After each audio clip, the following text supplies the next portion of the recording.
Welcome to the Exponential Edge podcast with your host, Arya Salur. I'm excited to have you join me on this journey, exploring the forefront of technological advancements and innovation that will shape our future. As a junior at Acton-Boxborough Regional High School in Massachusetts and the CEO of SecArmor, a cybersecurity startup, I'm fascinated by the transformative power of technology. In this podcast, we'll dive deep into 5 key areas that are poised for exponential growth in the next decade. We'll be exploring the realms of cybersecurity, generative AI, sustainability and climate tech, biotech and human longevity, as well as the reshoring of manufacturing. And we'll also go over rising startups disrupting the marketplace.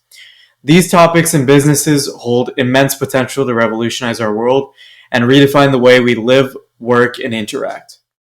Each episode will feature insightful conversations with experts, thought leaders, and visionaries who are at the forefront of these fields. In just 30 minutes, our goal is to provide you with 5 signature nuggets of wisdom from our guests. These key takeaways will empower you with knowledge and help you stay ahead in an ever-evolving technological landscape. Without further ado, let's introduce our guest for this week.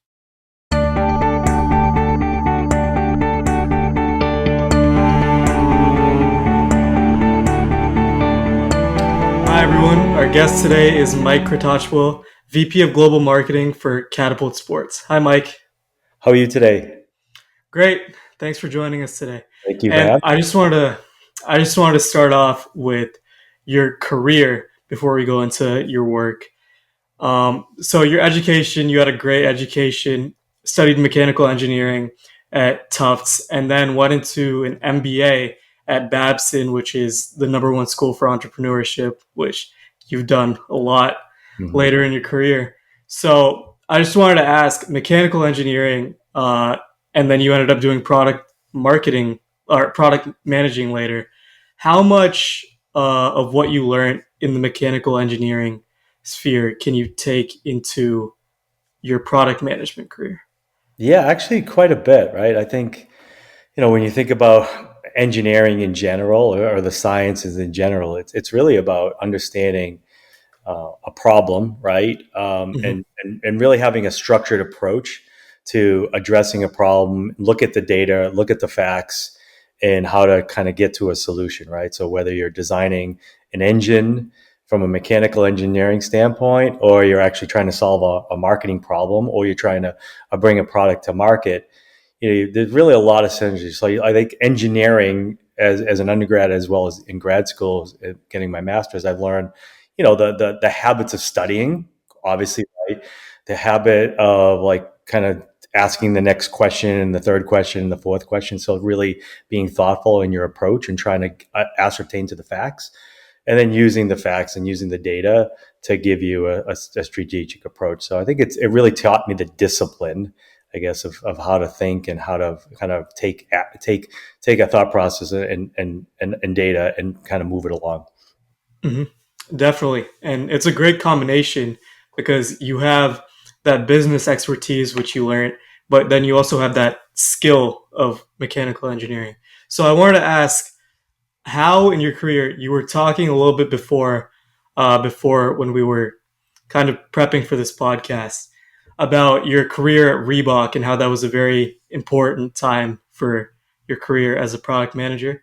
So can you talk about your shift from engineering to getting into product management? Yeah. So, as you mentioned, I was a mechanical engineer. I was in medical devices for about 5 or 6 years. I was in a couple of industrial companies as well. And I think during my time in a startup, relatively startup environment as a mechanical engineer in the medical device company, I was fortunate enough to not only design product, but I was also had the ability to actually go overseas extensively and install the product. It's for radiation therapy. So it was like high dose precision doses of radiation therapy for skull purposes. So, tumors and other cranial malformations. So I had the ability not only to design the product, but also travel to these locations all around the world and install the product, and then train the physician. So I started to build a little rapport with physicians and radiation oncologists and others in terms of how to really how to talk. I wasn't just an engineer designing something, installing it, right? I started to build some social relationships or a way of interacting socially. And during that process, because we were a startup, we didn't have a lot of money, right? And so developing all these markets, I was in India and mainland China and throughout Europe and Latin Even all America, over. Southeast Asia, around the world. So, instead of sending a salesperson to try to, market into that world or actually kind of develop that business while I was in those locations, the founder of the company asked, "Hey, why don't you start reaching out to a few hospitals when you're in the area?" So I would plan my trip to not only install and train at a certain hospital, but then I start to do a little business development with other hospitals, just kind of talk to them about the product is, what we solve for, and what the value proposition was. And I really realized, all right, I'm a decent engineer, Yeah. hopefully good enough engineer because I was designing neurosurgical equipment, so I had to be pretty good. But I realized I wasn't really that passionate about it. I was really passionate about customer market, product market fit, and realized I think I need a different path in my career. So I set out to start thinking what would that path look like? Because it's not an easy path to go from engineering into marketing. And fortunately, it really was just by chance that an opportunity opened up at Reebok, and Reebok is a Boston-based company. I live in the Boston area, and they had an opportunity to go enter into the business in their engineering group. So I felt all right, that's an interesting way to get my foot in the door in a different industry, one being sport. And I grew up playing sports my whole life. So I played football and baseball throughout high school. I played in college. In grad school, I was a coach as well. So I was around sport and loved sport. So it was cool to see a sports brand offering a role, but I could enter in a different way. I wasn't entering it as a marketer or a business person. I was entering engineering. So I kind of really had to learn the biomechanical aspect of engineering and really at the end of the day, mechanical engineering and biomechanical engineering are very similar, right? They're systems and systems that generate movement and power, right? Essentially. So fortunately, I was able to get into a role there. It was a great way to start because I learned the industry. I really understood the value of product, footwear, and apparel in terms of helping athletes perform, whether a basketball shoe or a running shoe or a training shoe or a cleat, traction and stability and cushioning and all that stuff. I learned the basis of the value of footwear and apparel, how to build that product. So I had a really good, deep understanding of product relevant to that space. And I knew during that time, I said, all right, if I want to get into the marketing side and the business side, I probably need to take another step. And that other step was actually enrolling in an evening MBA program at Babson. Wow.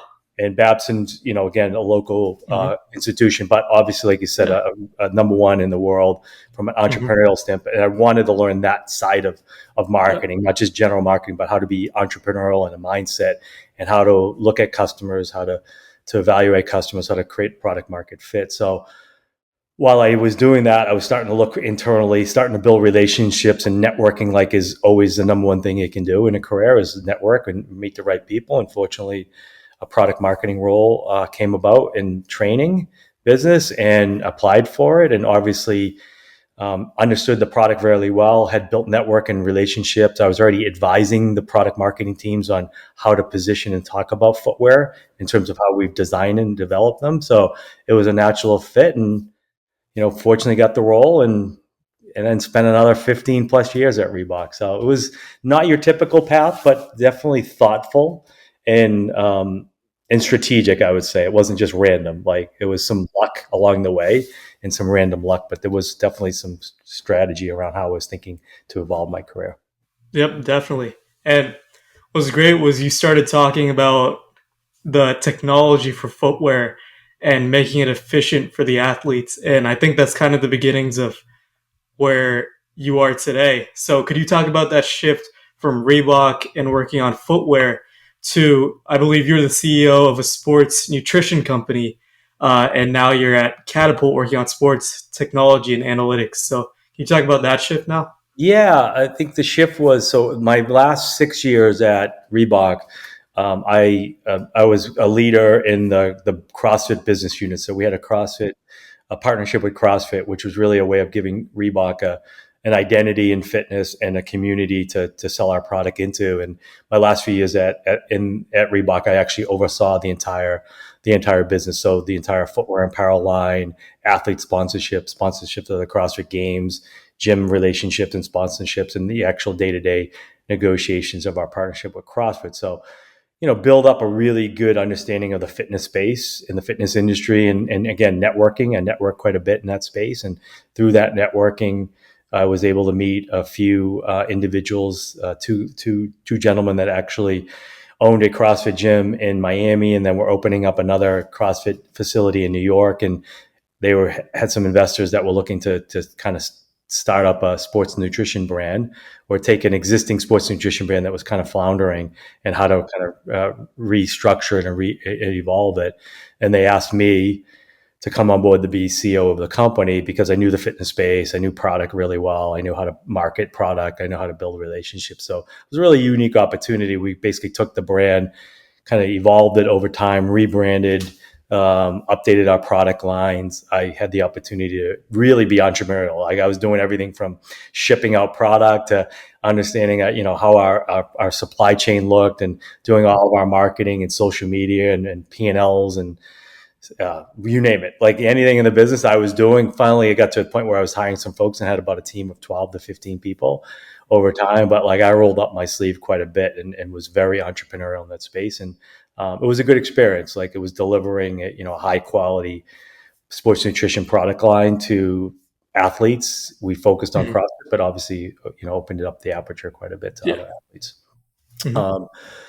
So yeah, that was an interesting time, and enjoyed that time, and building a brand and building a product line, and selling, right. It's funny. I did one line that always hit me. It's actually something your dad, who I met during my time at Shark Ninja, when I was there. One phrase he always said was like, entrepreneurship, right?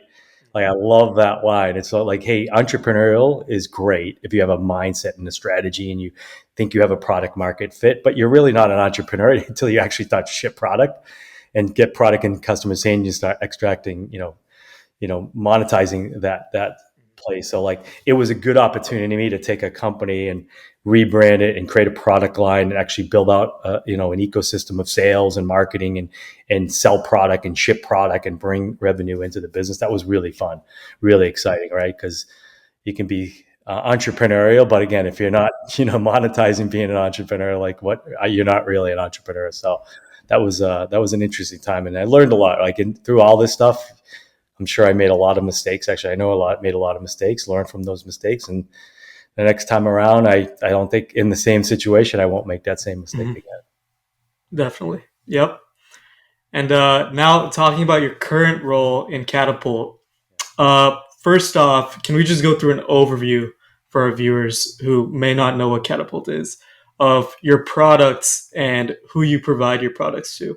I know, I'll tell a little story. Over the past few years, I've been seeing all these athletes wearing, I think one of your videos actually called it like a sports bra or vest.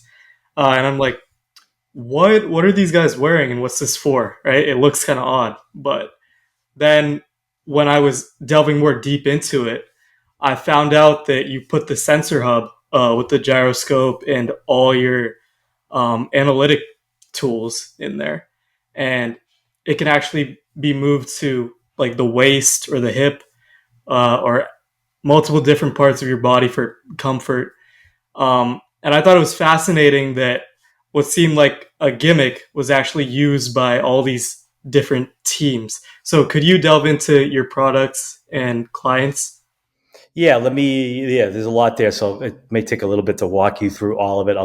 I'll correct you in a few areas on the product, but in general, you have the grand scheme of it. So let me start at the high level, and then I'll lean into the two product categories. So we, as a company, Catapult Sports, our mission, our vision is essentially to unleash the potential of every athlete and team on earth. And what does that mean? Our job is to provide objective data and insights to our customers' teams to make better decisions. Like, that's our full stop. So what does better decisions mean?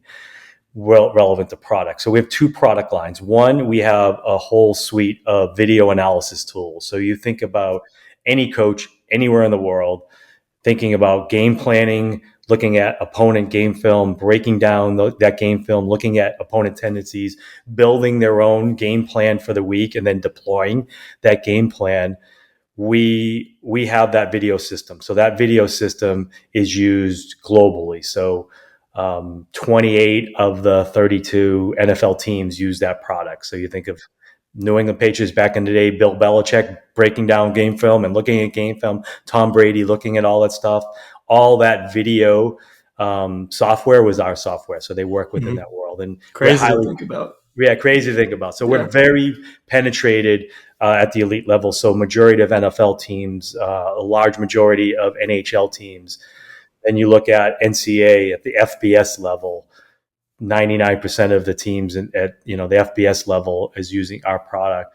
And then we have another video product that we use for soccer, rugby, and other sports around the world. So field hockey, lacrosse. So we have a video platform that is used across all sports globally in over 100 countries around the world. That even includes motorsports. So if you've ever watched the Drive to Survive series on Netflix, or you're starting to see motorsports and you see all the analysis, you see the drivers looking at and the pit crews looking at videos, and you're looking at even stuff online, even video games that have been based off of F1, like all that video package actually comes from our world. So That's awesome. we're the provider of videos for F1. So that's a big piece of our business. Now that piece of our business actually came about through acquisition. So the company actually originally was founded as a wearable technology. So our video package came through acquisition and some organic development over the last 10 to 15 years. On the wearable side of it, our athlete monitoring is what we call the category, is really focused on, like you said. So it started, our company was founded in Australia. It was founded in a partnership or collaboration with the Australian Institute of Sport around the Olympics, as Australian Olympic athletes weren't really performing well. So they were looking at ways like, how do we look at data now, objective data, to understand how to improve performance and health of athletes? So our product was born from that in Australia, and obviously it's grown globally. Just to give you a little clarification, so you're right, our athletes wear a vest. It does look like a sports bra. So on a female, looks natural, or somebody who identifies as a female, it looks appropriate. But on a male, or somebody who identifies as a male,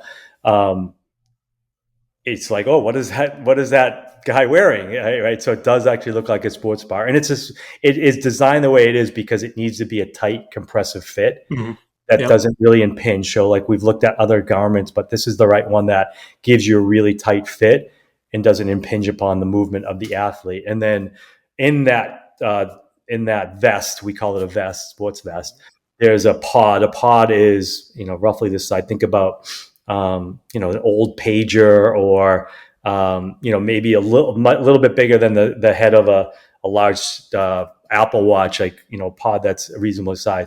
That pod actually sits in one place only. It sits in the back, in a pocket on the back of your shoulder, between upper shoulder blades. So that device has GPS capability and inertial capability. So the inertial side of it is a gyroscope, magnetometer, and accelerometer. So what the goal of that device is to objectively measure athlete workload. And what does that mean? It means how many miles did they run in a soccer match? How many high speed efforts did they have? How many times did they reach peak velocity? What does their change of direction look like? What is some loading that happened to their body, maybe in terms of impacts? So what we look at is like relevant to the sport and even relevant to the position. So you think about American football, the loading on an offensive lineman is very different than a wide receiver. The wide receiver is doing a lot of acceleration, a lot of stopping, deceleration, a lot of change of direction, a lot of high-speed movements, where an offensive lineman's not doing those same things, but they're engaging and they're putting a lot of load on their body. So our job with the data is to provide the strength and conditioning coaches, the sports science, the medical staff, and the coaching staff objective data to make sure that they're training their athletes at the right level. We just had a video that came out with the USA volleyball team, is men's and women's is using our product, and there was a great quote in there from Kratochwill. So Kratochwill was a very well-known volleyball player for many, many years. Now he coaches the women's team, and he says like Catapult's data helps us precisely train our athletes to the right level. So we don't overtrain them and we don't undertrain them. So training requires that you this is where we come in and objectively measure. Training requires like I need to train you to meet the demands and the capacity of your sport and your position. So if you're a striker in soccer, you're going to have physical demands during a game. So I need to train you for that. If I don't train you for that, then you will not be able to, one, perform your role, and two, you're most likely going to get injured because you're just not capable of meeting that demand.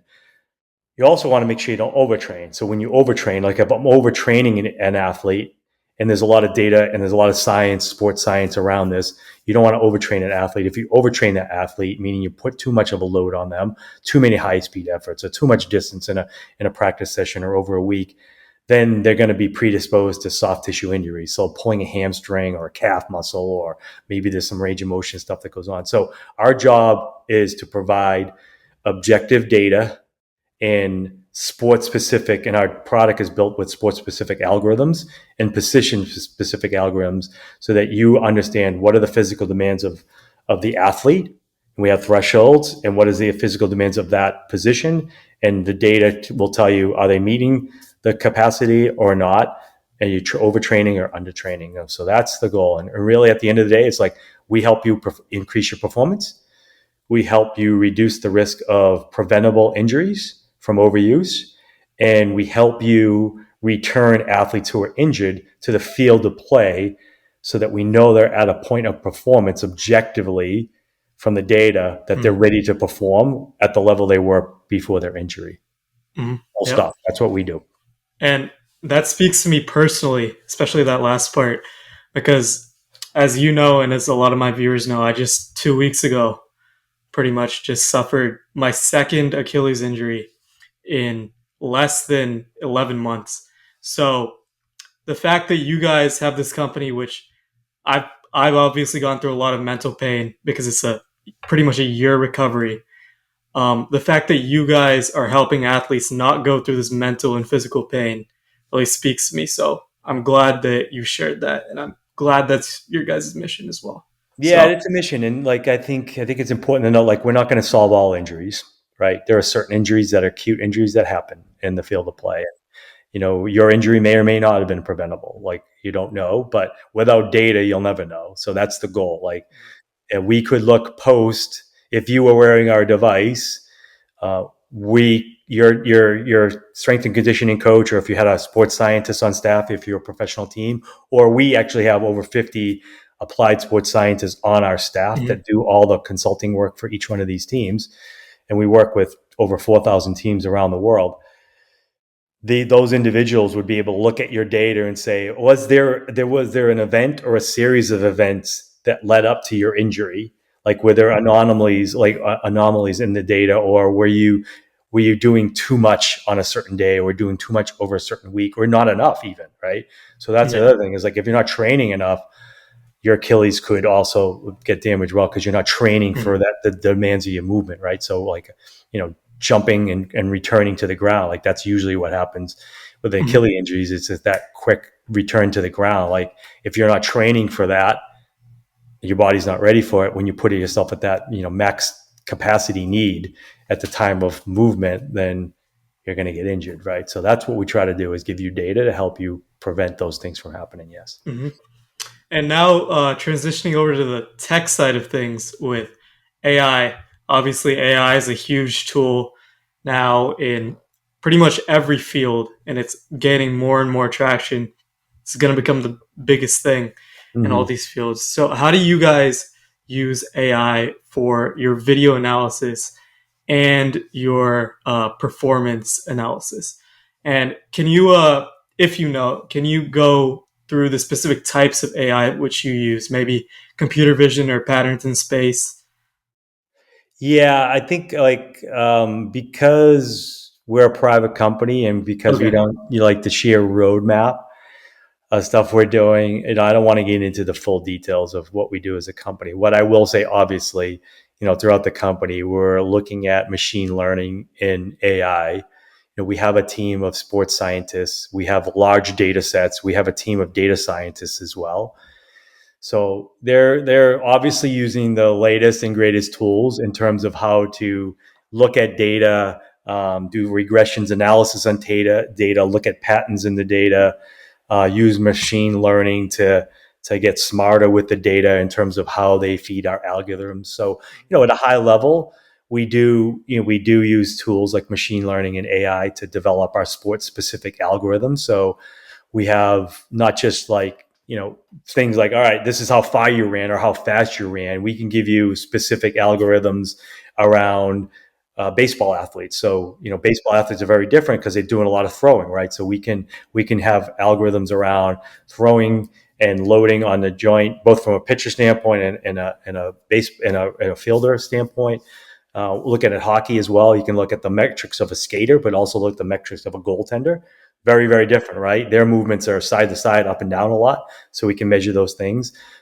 Tennis, we've got a new algorithm out for tennis that can look at not just lateral movements of the tennis player, but serving and overheads and lobs and all that stuff.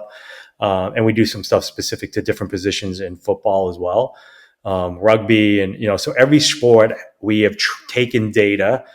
Lots of data, right? We work with 4,000, over 4,200 teams now across 100 countries in 40 different sports. So we have a lot of metadata around sport, a lot of different sports, and we use AI, machine learning, to help us build our algorithms specific to providing insights, but also learning from that data and insights to deliver ultimately the best insights for those individuals to make decisions. That's really what we want to take a lot of data, boil it down into tangible insights that then you can look at those insights and say, all right, I can make a decision from this for the performance health of my athletes because it's giving me something prescriptive. That's our goal, is to be prescriptive.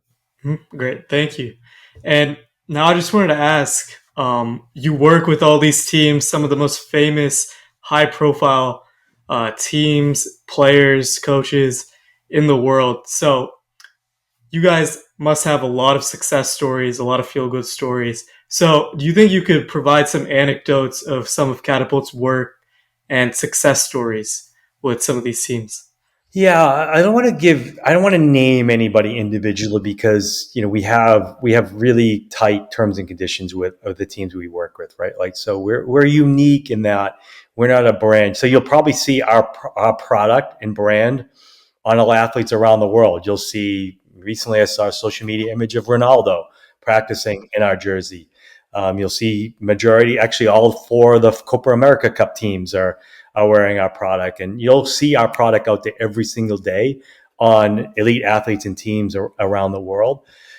It's unique because we don't sponsor these teams like most brands, like a Nike or a Reebok or like Gatorade. Like, they sponsor these teams and they pay those teams money to promote their brand. We're different, right? We actually sell product to those those teams, and like, that's our relationship. We're commercially. So in that regards, we try to stay really close to the vest in terms of what we say about our teams. But I can tell you this. I can tell you there is numerous examples of one, our team, our sports science team. So again, not only do we give you a product, but we give you a really profound, broad group of sports scientists that are experts in their field around sports science and those sports. And we give you those individuals work with the teams on a regular basis. So there's many times where they've helped those teams interpret data, adjust practice plans during the season, adjust a practice plan maybe during the playoffs to make sure that teams are optimized and working at their best. And we've I know seen, you guys work with the Warriors and Celtics, we most do. notably. So Kristaps Porzingis, this playoff run, maybe that's what you're Yeah, talking yeah. about. So we know actually, I'm next week going to be personally at the NBA Tech Expo in Las Vegas, and That's uh, awesome. we'll be meeting with a lot of folks there. So most of the sports science and strength and conditioning coaches there. I'm actually doing dinner with the head of performance for Golden State on Monday, and Wow. meet with the Celtics guys. So if you look in basketball, it's unique in basketball. We are growing. We have probably our smallest penetration in of any professional sport in the NBA. We only have 5 teams right now, but those 5 teams are super successful. So the Golden State Warriors and Oklahoma City Thunder, the Boston Celtics, obviously, San Antonio Spurs, like the teams that are really successful. Even Milwaukee Bucks, when they won, they were a customer of ours at the time. So the really high end top clubs that are That's doing awesome. You really have well. three of the last 4 or 5 champions. That's it. Yeah, that's Great. it. So, we have a smaller group there, but they're successful. So, like, we have a lot of, I have tons of anecdotal results that we've seen with teams. I don't like to share too much, but Yeah. we do play a role. We do play a role in making sure. It's interesting. I know we talked prior. I had the opportunity when we had a sports science conference at Duke University. And I had the opportunity, and this was recent, a few months ago, I had the opportunity to introduce Coach K. And first time I met him, and obviously as a leader of men in business, he's just profound to me. And I think he's done some amazing things. When he presented, what thing that resonated, the thing that resonated the most with me, what he said is like, I'm a better coach when I have my players on the court. And that's our job, right? Our job is to make sure that we help you ensure that your athletes are on the court and they're healthy and they're performing at your best. And if we can do that, we're obviously going to have impact on you, right? If your best athletes are not on the court, then it's going to be more difficult to win, right? So that's our job: help you keep your athletes on the court and performing at their best. Mm-hmm. That's awesome. And I was going to ask you about that later on, but thanks for getting to it now. And I just wanted to ask if you had maybe 2 or 3 more takeaways from what Coach K said during that. Yeah, I think one of there's a few. So that was one, was that, he emphasized, like, one great takeaway was like he was super passionate about what our product and our data did for him and his team and their success. So that was great for us to hear, right? So one of the leaders, the most, one of the most iconic coaches in the history of basketball, Of course, yeah. to lean into our product. He specifically said he would build a practice plan every day, and he would work with Nick Potter, who's the head of performance for the basketball team. He would work with him every day to make sure that the practice plan aligned with the amount of loading that they wanted to put on the athletes that day, right? So to have them do thousands and thousands of practice plans and lean into our data was great to hear. I think outside of what's relevant to Catapult, the things that I heard that were really affirmations of the thing I thought I knew about Coach K was that, like, he's a leader that believes in accountability and empowering, right? So, like, he would empower his team of coaches around him to make decisions and give them the resources they needed to make decisions. And he would listen to them and trust their opinions, but would also hold them accountable to be able to come to him with objective data and facts and details and not points of view. So I think, and that's true across any business I see. And as a leader in marketing and a leader in business, I've seen the same thing, right? Making decisions that are based off of objective data and insights. And, I'm a big believer in Ray Dalio's philosophies. I don't know if you've read his book Principles, but it's not about you. It's not about having you being personally the one that has the right answer. It's about collectively the team coming to the right answer, right? So you always try to evolve it to that point. So I thought I heard that from Coach K, is like accountability and empowering his teams. And I think the other piece of it was, I think maybe I'll paraphrase, like, kind of clear sense of purpose, right? Like, we're all aligned to the same thing ultimately, right? So, like, he used some examples of when he coached the U.S. Olympic team and having, those elite athletes like Kobe Bryant in the room and all the other ones. Like, how do you get that group, LeBron? Like, how do you get that group kind of aligned to a shared purpose and vision? And, he played a role of, and I think he's probably the right coach for that group of unique, talent, like all top level talent. How do you get them all aligned to a shared purpose? This is not about you showing up and doing your best as an individual, but what do you need to do to come together in the team? And, I thought what was really cool there's something that I can share because he's shared it. I've seen it online quite a bit about how Kobe Bryant came into his office and day one and said, "Hey, coach, I want to talk to you about something." And he said, "Oh my God, what is this going to be?" And he basically said, "I want to guard the best player on the other team all the time." And like Coach K was like, that was really profound to me because like what Kobe was doing is like, hey, I don't want to get the ball a lot. I don't want to score a lot. This is the role I want to play in the team. I want to defend the best player on the court on the other team. And that started to create a sense of purpose, right? Like what your role is for the team and what you're trying to accomplish as a team and what your role in that. So that was pretty powerful. And that's obviously translatable across business and across life, right? Not just in sport. Yep, thank you for that. And congrats for being able to see that and introduce that lecture firsthand. Yeah. That's awesome. And now I want to talk about the structure of Catapult Sports. So you said that you work across many different sports and many different teams. And so your company must have a lot of different parts to it. And I wanted to ask whether the structure of your company is based on sports. You guys use different technologies and analysis for every different sports, or is it based on something else like products or teams, regions? It's probably a combination of two. I think at the start, though, and I am a firm believer in this. No matter what you offer in the world from a product standpoint, if you're a product company, you should be structured relevant to what's important to the customer, right? So all full stop, right? So you should structure yourself so that you're not just doing things internally and then putting them out in the world. Like it should start with the customer. So in many ways, we're structured that way. When you think about our team from a sales and from a customer, so we have a team called customer success, and really at the heart of our product. We have a great products both on the video and wearable side, but like I think the true success of our company is our customer success team, and we call them customer success.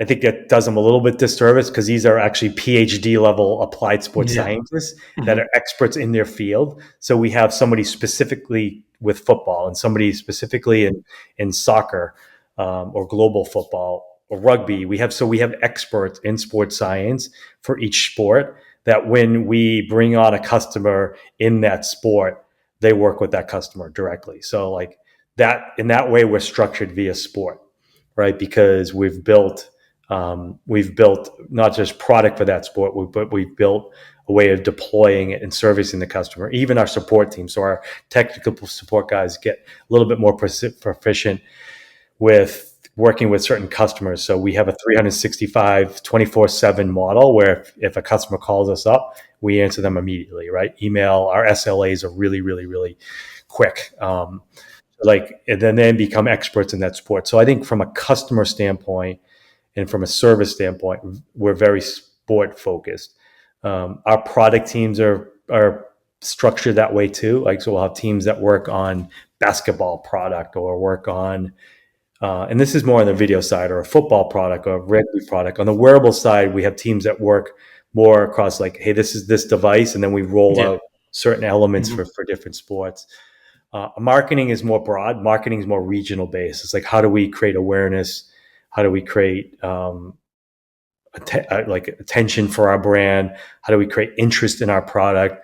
Ultimately, once we create interest, how do we like turn somebody from who's interested, raising their hand and say, hey, I want to learn a little bit more, to actually, I want to demo, I want to try the product. So we do our marketing campaigns and activities based off different sport and different regions, but our team is structured as a global team that kind of is jack of all trades across all regions and all sports.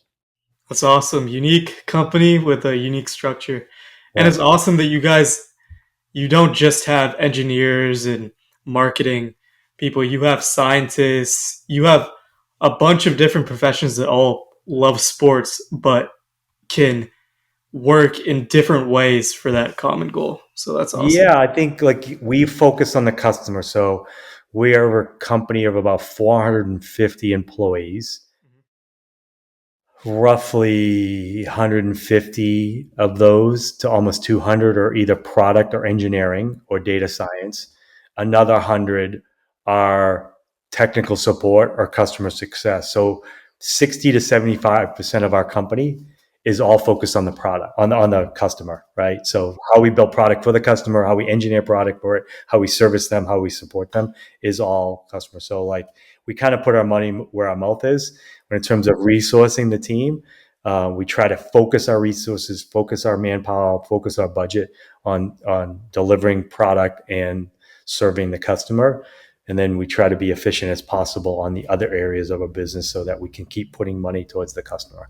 Mm-hmm. And it's definitely evident that you guys really care and believe in your goal. I mean, just by your answers to these questions, I know you couldn't fully answer them, but that just shows that you guys definitely care about the customer first and you care about giving the best experience and performance for these athletes. So, yeah. Thanks. That's good to hear. Mm-hmm. That's good to Yep. hear. And you talked a little bit about your team and how you guys work. So, you guys work with sports teams, and you obviously have worked with a bunch of teams in business. So, I want to ask, could you give us some parallels between a winning mindset in both sports and business? Yeah. I think I'll probably just say what a lot of other people say, but I'll give you my spin on it, right? Fortunately, I've played on sports teams, I've coached sports teams, and I've been on high performing teams within business, and I've led high performing teams in business. So maybe I have, over 30, 40 years, I've got a reasonably good perspective. Maybe not as good as others, but probably good enough. I would say there's a lot to that. I mean, I don't want to be cliche, but I do think communication is always critical, right? Mhm. So, um, well, let me start first with maybe like I think the shared belief is something, right? And I saw this firsthand on, I remember playing, I was a captain of my baseball team in college. And like, I remember that team and even my junior year of that team. Like, I just remember we just had a shared kind of energy and we had a shared vision of what we wanted to be. And there was no egos and, we would Mhm. banter with each other and all that stuff, but just you could just feel that we were all trying to accomplish something great. Mhm. And nobody was trying to take credit for it. Everybody knew their role. Everybody was striving for the right thing. And like, there was just this genuine kind of approach that like, as a team, we're going to be great. Mhm. It's Yep. not so much about me, right? And then obviously he has folks that on the team that were bantering a little bit, like I'm had more Mhm. home runs than you and other like the fun stuff, right? But it just felt like we had a shared purpose. And I had the same thing when I was, working on and ultimately leading the team that was responsible for the CrossFit business unit. We just had this shared passion and vision of what CrossFit was and what it meant for the world and what it meant for Reebok. And we just like fell in love with it, right? And we fell in love with what we were doing, and like it just didn't never felt like work. It felt like we were doing like great stuff for a great purpose. I think that's hard. Like I think that's really hard. I think I don't know if there's a perfect answer for like how you do that. I think it really starts with the people, right? I really think Mhm. you have to find the right people on your team that are made wired a certain way. And Mhm. it's interesting. I just a flight I took last week. I rewatched the movie Miracle about the Yeah. 1980 Olympic hockey team Mhm. and Herb Brooks, and it was like he's basically said this, right, and it just hit me. It was like he didn't go out and pick the best hockey players at each position. He picked a cohort of individuals that he thought would gel the best together as a team. And that's why they were successful, right? And it took time though, right? They stumbled early on and they weren't great early on. There was a lot of questions about, but they Mhm. peaked at the right time. So, it's hard to put your words on what a great team is until you're on it and you feel it. Mhm. But at the end of the day, it does start with the people. I do think the right leader helps quite a bit, right? The Yep. right leader is like the tip of the spear. They're one that like they direct where you want to put your energy, where you put your resources. You give you clear objectives and guardrails. I wouldn't say guardrails, clear direction and resources, and hold people accountable and stuff. So I think the Like right Michael leaders. Jordan couldn't win without Phil Jackson. Yeah, I think so. That's like there's something about that, right? Like there's a combination. Like I would not be a great leader, either a captain of a baseball team or leading my marketing team without really good people on the team, right? It's just full stop. Like I could not be that. But conversely, I do think it's more important to have the right people that have the right beliefs and are willing to roll up the sleeves and do the hard work and really to be selfish in their approach and accepting of responsibility and being accountable and good communicators and people that really think about like how do we make the right decision and the best decision, not my decision. And then a leader's job is to really cultivate that energy and give the resources to the team that they need, empower them to make those decisions and get out of the way when you need to get out of the way and let them kind of move and do stuff. So there's no secret sauce, but like you know it when you have it. And I wish I could, if I knew it, I would write a book on it and maybe it'd be a bestseller. But those are the things I've seen. Great, thank you. And now, talking about Catapult again, what are the trends that you guys are focusing on for the future? I know you probably can't give too much away, but just large scale.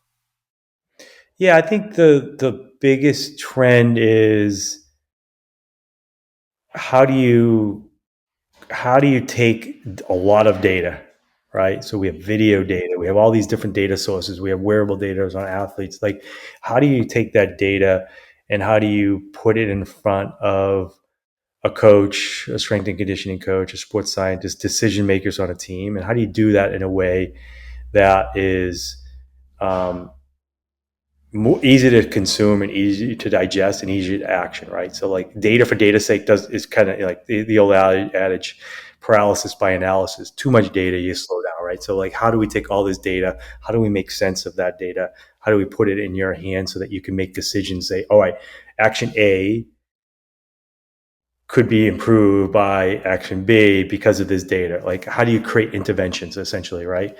And how do you look at data and how do I intervene based off of that? So like that's where we go. So like there's a lot there. Like you could do how we take about data, how do we look at data, how do we use AI to get more prescriptive insights from it? How do we present it in a really nice user friendly way? Like that's important, right? So I can Do you think consume. the next step is probably instead of having someone who's interpreting all this data by themselves, is getting the AI model to train more so that it can pretty much spit out exactly what these athletes need to do I and don't make think so. I don't think so. I think that's a general comment in AI in as well. I don't believe that AI replaces human beings. I do think it replaces certain roles and functions of human beings, but I don't think it replaces human beings. And when I think about sport, especially sport, is that yeah, data kind of tell me things, right? And the more data you have, the more things it's gonna, the more accurate it'll be in telling things. But there's still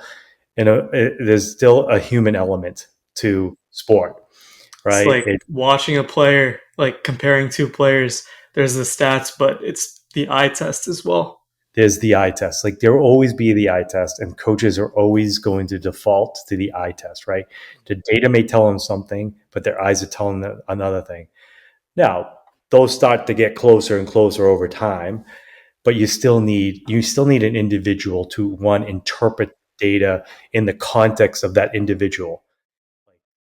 You know, the data is not going to tell you if somebody an athlete just got divorced, right? And that's mentally fatiguing them, right? Or wearing Yeah. on them, right? Mhm. You need that. Like you need that other thing, or somebody just had a death in the family. The data is not going to tell you that, right? So you need to have the human element of how to make decisions. Our job is to give you all the data possible to help you make those decisions, but you still, as an individual, have to make the decision. We don't want a world where the computer's telling you what to do because we don't want that world. I don't want that world, right? I want the data to help me become more efficient at giving you the information. I want me to be more accurate in giving the information and make it so that you don't have to spend as much time to make those decisions, but I still want the human to make the decision, I think. Mhm. Great insight. Thank you. And so you talked about the start of Catapult. Uh, I believe it formed in 2006, if I got that right. And Yeah, correct. in Officially, Australia, officially, officially in 2006, we were incorporated. Yes, correct. hmm in Australia, and then you guys have expanded to many different countries. and globally. So you guys must have gone through a lot of hurdles and challenges to get where you are today, being in the forefront of sports technology. So can you talk about some of your recent challenges and how you've overcame them? Yeah, I don't know if I could speak to the long-term challenges because I've only been with the company for 3 years. But I would say, like, just a kind of broad statement, like probably the same challenges any company has really starting a new industry. So like when Catapult started and really started like late 90s around the Olympics and with the Australian Institute of Sport and ultimately developed the product they incorporated in 2006. Like that was a nascent industry at the time. Like sports science wasn't really a discipline. Like athlete wearable devices wasn't really a thing, right? So like starting to condition individuals to understand like, hey, adding data is going to help you make decisions. So like the natural things of bringing something new into a market and creating a new category, those are challenges that any company will have, right? No different than like, back in the day when I remember when Apple brought out a keyless, you know, smartphone, right? Those folks that were RIM folks, right? Research and motion, like that. I was a RIM guy, right? At BlackBerry, you could go, hey, I'm not going to do with a phone without a keyboard, right? So like there's always those challenges when you're creating a new category or creating a new experience or product in a space. So if I know folks that have been around the company for a while, they tell me those are some of the challenges early on. Entering new markets, like coming into the U.S. was a challenge because sports science became a discipline in Australia. It became a discipline within Europe, but in the U.S., strength sports science wasn't the thing. It's like strength and conditioning and coaching staff. Like that's how they Yeah. thought about I training know a athletes. lot of those older coaches probably weren't as adoptive to these They newer were not technologies. adopted into it, right? And even the strength and conditioning guys, it was like bigger, faster, stronger, bigger, faster, stronger. It wasn't. It was like eating the right protein and exercise, like all that stuff. There wasn't sports science to it. So there was the challenges of bringing it into the market, and that took some time. I think over the last 3 years, I don't know if there's always challenges in any business we do. I think the challenge continues to be like, how do you continue to grow your business and how do you continue to reach the right people that are decision makers in the organization, and how do you ultimately get them to realize like our product costs something, but the value it gives you is times X, right? Times three, times five, times like there's always that challenge of like your value prop and what we charge, because we're not selling inexpensive equipment here, we're selling like experiences. So um, now, like again, long-term history of the company, those natural kind of new category challenges. Short-term, it's really just continue to beat the drum on our message and our value prop, and reach as many individuals as possible with our value prop, and get them to raise their hand and say, hey, I want to talk to Catapult. Mhm. Yep.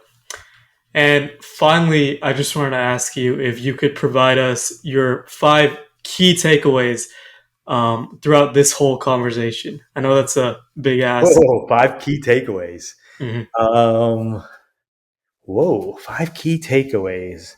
I would say number one is, and this is, I have this conversation with my kids now. I have a daughter who's 26 and a daughter who's 23 and a daughter who's 21 and son who's 18. And they all feel rushed that they have to know exactly what their career is going to be. Right. And I look at them and say, my career, I didn't really start my career that I'm in now until I was in my early 30s. So you have time, right? So I think like your career path is going to be usually going to be circuitous, right? And embrace that. Be purposeful about it, be strategic about it, but embrace the fact that it's not going to be linear. It's going to be, you're going to take a kind of a winding road, most likely. And that's my experience. So don't panic, don't stress if you're at a point in time when you think you need to be at the next point in time. It's going to happen, right? So that, I think that's one. If you kind of look at one thing coming out of this. Two, I would say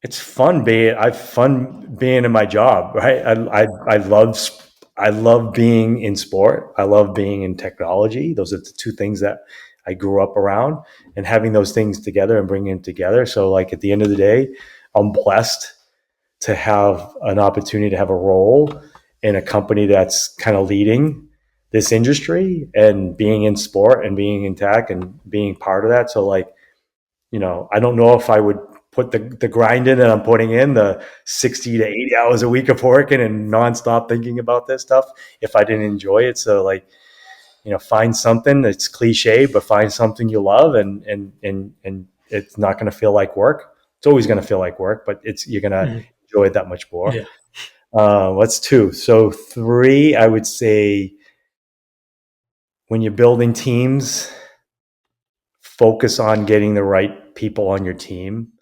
Maybe not the best at what they do, but somebody who's going to fit into your culture and be a team player and be in the part. And then it's a lot easier to lead them. So like, take your time when you're hiring people to not just see what they did on their resume and give them an example of something they do. Like, get a sense of who they are, get a sense of how they interact with others, how they communicate. I'd rather have somebody on the team that's a little bit deficient in their function, but is a great team player and willing to roll up their sleeves, that I can train them to get there. Like, hire the right people is critical, that are less egos and willing to roll up their sleeves and work and be part of Like, I something. don't know if you followed the Team USA basketball Yeah. recently. Kawhi Leonard withdrew Yeah, I saw that. because of the Clippers, and they chose Derek White mostly because he's not another ego, and he brings defense, and he's a good teammate. So Yeah. Yeah, no, it's exactly it, right?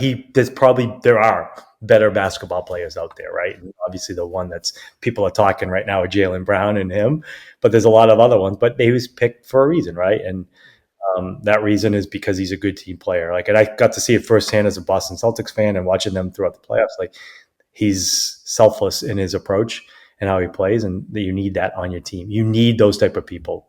Can't all have superstars. You need some role players. I hate that word role player, but role players play a really role. So those are three. I'd say four is that you asked this question. I never want AI to make decisions for human beings. I never want a world like that, because you didn't grow up with this, but you're probably familiar with like Terminator, the movie Terminator. yeah. Like that's like you look back in the past and future, and movies back then and movies over time are predictors of the future, right?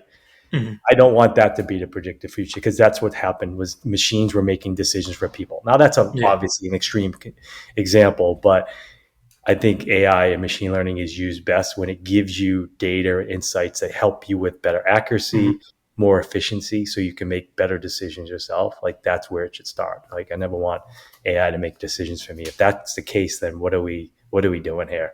Mhm. Right? Like, then what am I doing? Like, I don't want to just be sitting on the beach doing nothing. Like, the computer's Mhm. making all And it's decisions. good because a lot of what I've learned throughout this whole podcast journey is that the world isn't shifting that way, at least just yet in the coming decades. It's more about humans using AI more and more as a tool, and more people in this world becoming fluent in the language of AI.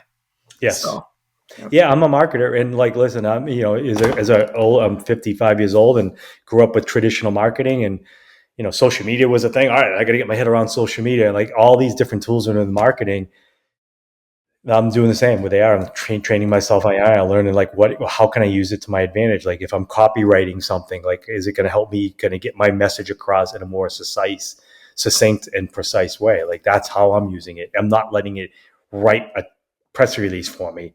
I'm writing the press release and then giving it some prompts to say, like, write it in this tone and tweak Yeah. it to say this. And like, so it's helping me be better, but it's not doing the work for me. And then the fifth one, what would I say about that is I'll direct it back to you, because I think like you've had a tough occurrence over the last 12 months, to pretty severe injuries, right? You're an athlete, and they've probably got you down a little bit. And um, you and I had this conversation a week or so ago when we kind of prepared for the podcast. Like, it's cool to see somebody like yourself who's young, right, and could have just gone into a hole and played video games and sulked all day I mean, I still do a little bit, but a little bit of that. But like you took it and you've redirected it and you've put your energy towards something else, and that something else is these podcasts, and like that's kudos to you. So I think like the learning I took out of that is not so much what you learned from me, but what I learned from you is like when life gives you lemons, you make lemonade, right? It's so cliche, but like you've done that, and maybe there's a reason. Maybe there's a reason for yep. your injuries. Like if you didn't have the opportunity to pursue what you're doing now, which could be your calling and could be your greatness, then it happens. So like just embrace it and make the best of it. So that's, I've learned something from you in this process. I appreciate that. And thanks so much again for joining us today. Thanks so much for our viewers for tuning into this episode of the Exponential Edge podcast, and tune in next time to learn about businesses, trends, and topics that will see exponential adoption in the future. Thanks, Mike. Thank you, Ari. Take care. See you.